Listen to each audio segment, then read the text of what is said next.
I cannot understand why black people who have been subjected to the ugliness that they've been subjected to in this country can get up every morning and go to work among us and not be absolutely furious.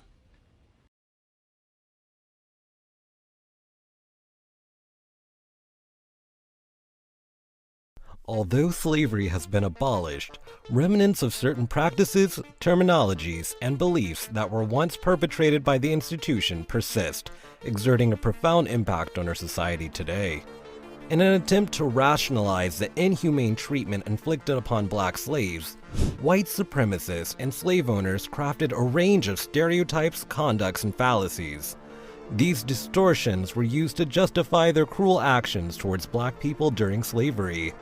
This, in turn, has led to an ongoing cycle of racial injustice, vices, and inequality, making the complete eradication of the lingering legacy of slavery a challenging endeavor to this day.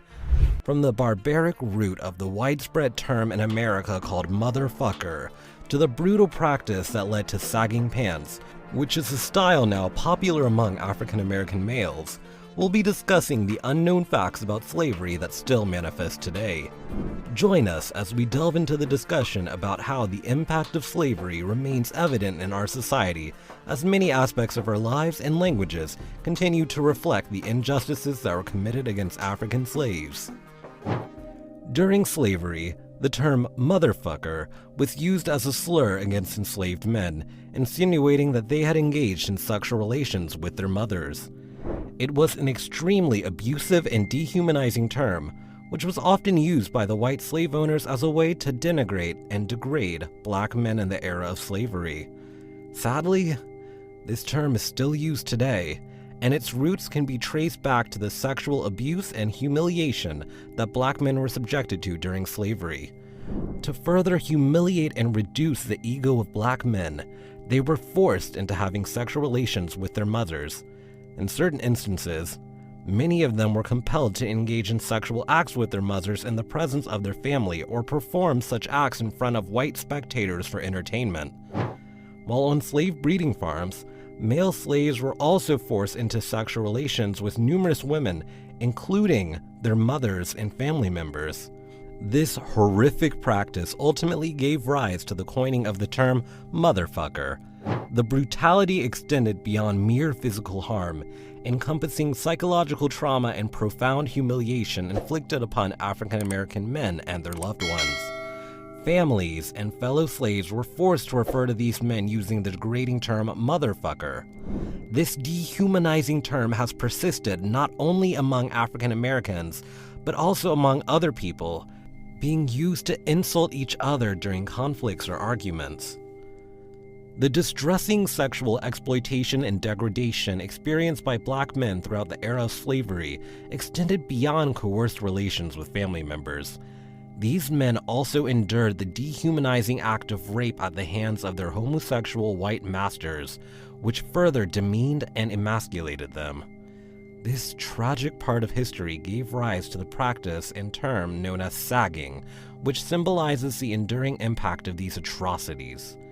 During slavery, many white owners committed heinous acts of sexual violence against both adults and children within their enslaved community. Male slaves who attempted to run away from captivity or attempt a rebellion against their white masters are often victims of rape, which was done to humiliate and emasculate them.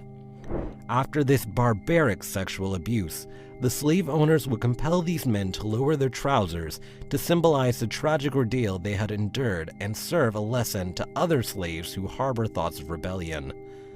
To compound the injury they suffered, the victims would also endure the cruelty of public humiliation, as their masters would openly brand them as women in the presence of fellow slaves. It's indeed unfortunate that the practice of sagging pants remains prevalent in today's world.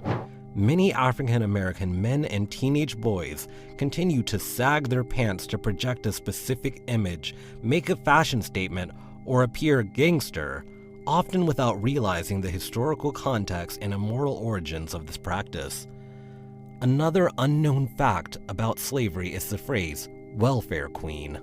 The stereotype of the welfare queen has a long history that can be traced back to the legacy of slavery in the United States. In the era of slavery, white slave owners frequently depicted their black slaves as lazy, a distorted portrayal aimed at rationalizing the harsh conditions these individuals were compelled to endure.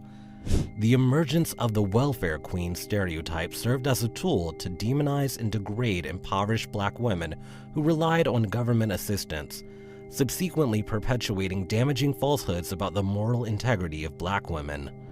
The welfare queen stereotype alleged that black women were lazy and exploited the welfare system, despite the reality that they were already burdened by systemic racism and poverty.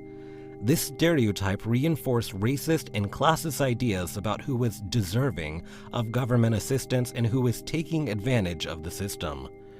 The term also contributed to the continued oppression and marginalization of black women and other people of color who were already struggling to make ends meet. In the late 1970s, the myth of the welfare queen gained momentum when a woman named Linda Taylor became famous for alleged welfare fraud. She was accused of allegedly collecting benefits through various identities, false names, and addresses to secure a larger sum of money than she had legitimately deserved. Taylor's case became the rallying point for welfare critics who used her story to assert the system was primarily being exploited by black people. However, in stark contrast, the majority of those who have benefited from public programs have consistently been white people. Unfortunately, the stereotype of the welfare queen had real-world consequences, leading to reforms that made it harder for people, especially African Americans, to access the benefits they needed. The narrative was also used to justify cuts to social programs that unfairly affected low-income families and communities of color. The negative depiction of Linda Taylor extended beyond welfare fraud, as she was also painted as a promiscuous woman. This further fueled the stereotype of the term Jezebel, or hypersexual black woman, a portrayal deeply rooted in American culture and perpetuated by the racist and sexist portrayals in the media, persisting even to this day.